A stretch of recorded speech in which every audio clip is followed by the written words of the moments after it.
कर्म तो अनिवार्य ही है,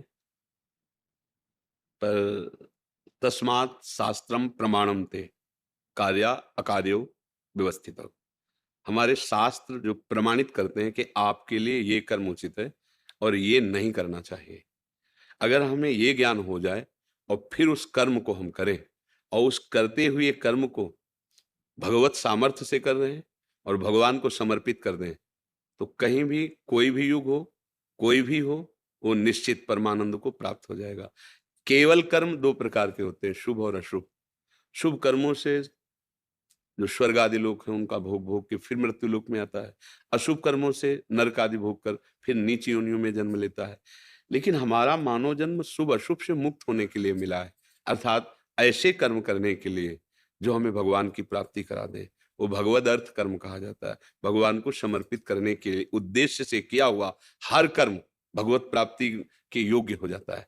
जैसे हम भोजन पाना है, रसोई बनाई, प्रभु को भोग लगाया, उद्देश्य है प्रभु को भोग लगाना। फिर हम प्रसाद पाते हैं तो बुद्धि भी शुद्ध, शरीर भी पुष्ट।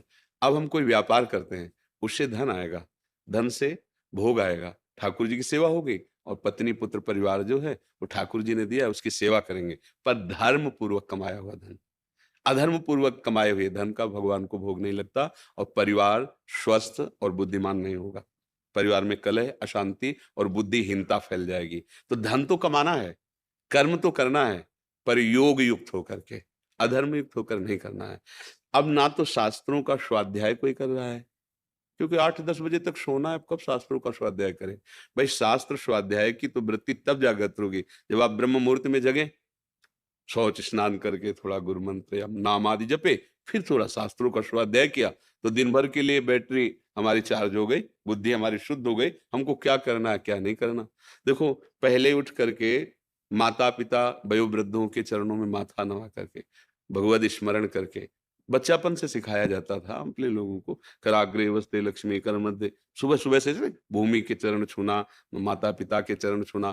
फिर जैसे हम लोगों को सुबह डांट लगती है, जल्दी उठो, स्नान करो, जल्दी सूर्य भगवान उदय होने, अर्घ देना है, चूंकि ब्राह्मण के घर जन्म हो, वैसी शिक्षा दी जाती थी। तो सुबह से दिनचर्या पवित्र। अब अंदर से डर लगता कोई ऐसा आचरण ना हो जाए, नहीं तो पिताजी डांटेंगे कि तुम्हारे। अब पिताजी शराब मंगा रहे हैं बच्चे से, हमारे यहाँ तो ऐसे प्रश्न भी हुए कि हम और बेटा साथ में पीते हैं। अब क्या धर्म, कैसे? शास्त्र स्वाध्याय नहीं रहा, ब्रह्म मुहूर्त में उठना नहीं रहा, संतों के वचन सुनकर मानने की श्रद्धा ही नहीं रह गई, तो अब जाने कैसे कि धर्म किसे कहते हैं? कैसे जाने धर्म किसे कहते हैं? अब आप देख लो ना नए समाज का क्या स्वरूप हो रहा है। मतलब इतना भयावह स्वरूप हो रहा है कि आगे चलकर जो स्वरूप आएगा वो केवल आसुरी वृत्ति होगा। आसुरी मतलब राक्षसी वृत्ति। आसु कहते हैं प्राणों को, केवल अपने प्राणों का पोषण करने की बात रहेगी बस। इसे कहते हैं आसुरी भाव। और चाहे जो कुछ हो जाए, मैं हमारे सानिध्य में जो है उनको मैं दुखी नहीं होने दूंगा। जैसे भी होगा अपने प्राण गवाकर उनके प्राणों की रक्षा, ये धर्मात्मा पुरुष का लक्षण, ये दैवी संपदावान। तो दैवी संपदा कहाँ दिखाई दे रही है? आप सोचो, कितने लोग सुबह उठकर सूर्य भगवान को अर्घ देते हैं, चाहे जिस तुम कुल के हो, चाहे जो, इसका कोई मतलब नहीं। जैसे कोई बड़ा आता है तो हम खड़े होकर आदर करते हैं ना, तो भुवन भास्कर के द्वारा ही अपने लोगों की दिनचर्याएं चल रही, जीवन चल रहा है, तो एक बार खड़े होकर जल अर्घ देकर प्रणाम कहाँ? नए बच्चों में है किसी में प्रवृत्ति? इस बात की तरफ ध्यान ही नहीं जाएगा। अच्छा, बुजुर्गों की सेवा, उनके आशीर्वाद हमारे जीवन को उन्नति, ऐसा कौन विचार कर रहा है? देखो कैसे असभ्यता से बात करते हैं अपने माता पिता से। अब जो कुछ ऐसी लीलाएं भी हैं कि कहीं कुछ थोड़ी वाली श्रद्धा बनती भी है, तो ऐसे आचरण प्रस्तुत हो जाते हैं कि संतों के प्रति श्रद्धा का। अब संतों के प्रति श्रद्धा नहीं, शास्त्रों के प्रति स्वाध्याय नहीं, भगवान का भय नहीं, माता पिता गुरुजनों का आदेश नहीं पालन करना, तो बचा क्या फिर? मनमानी आचरण। तो मनमानी फिर धर्म नहीं होता। धर्म तो शास्त्र गुरुजनों की आज्ञा के अनुसार चलने पर होता है, मनमानी तो कुमार्गगामी जीव होता है। अब कुमार्ग में ज्यादा चलने वाली प्रवृत्ति आ रही है, जैसे सुख मिले बस वो एक दिमाग में बात रह गई है। अभी तो भगवान की बड़ी कृपा है कि आप लोग सत्संग सुन रहे हैं, उन पर विचार कर रहे हैं, आप भगवान के धाम आ रहे हैं, साधु महात्माओं को मान रहे हैं, ये तो बड़ा आश्चर्य है। 2 बजे रात्रि के, 2:30 बजे रात्रि के हजारों लोग हाथ से जोड़े खड़े हैं रोड में। अब कब चले होंगे?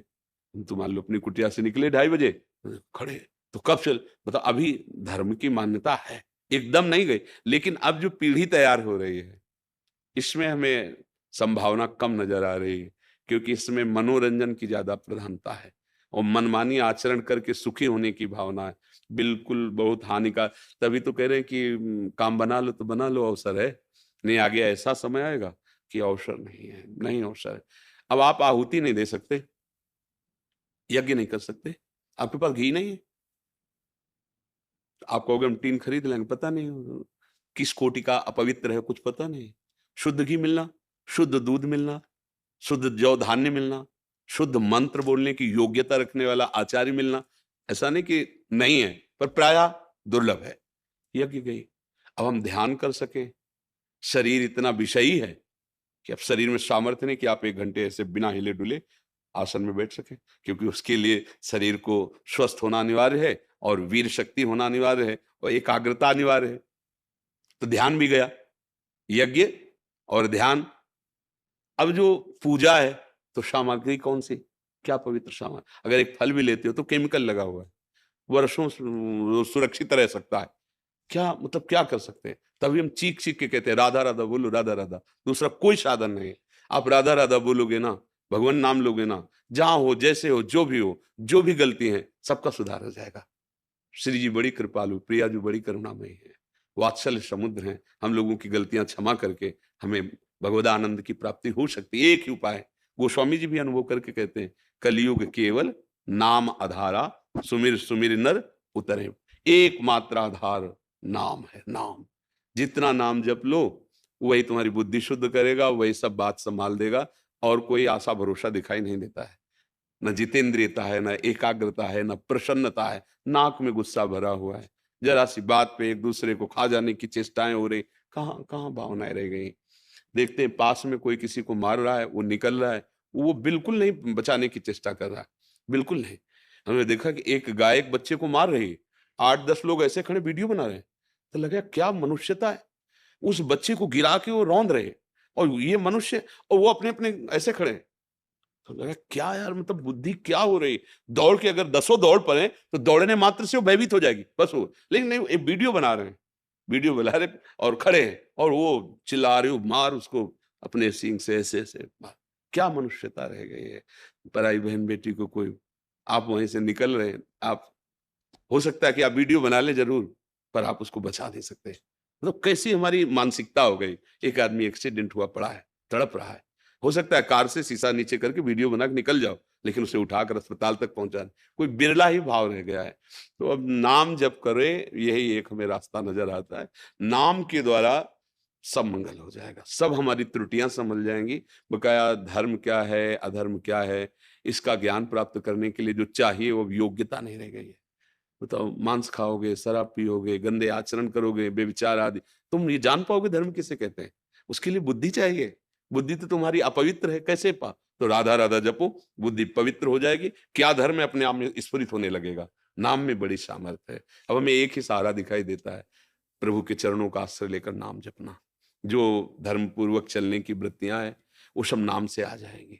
आप नाम जप करो तो देखो आपको ग्लानि होने लगेगी। जो पूर्व में गंदे आचरण किए, पश्चाताप हो, ऐसा मैंने क्यों किया, देखो सुधार शुरू हो गया।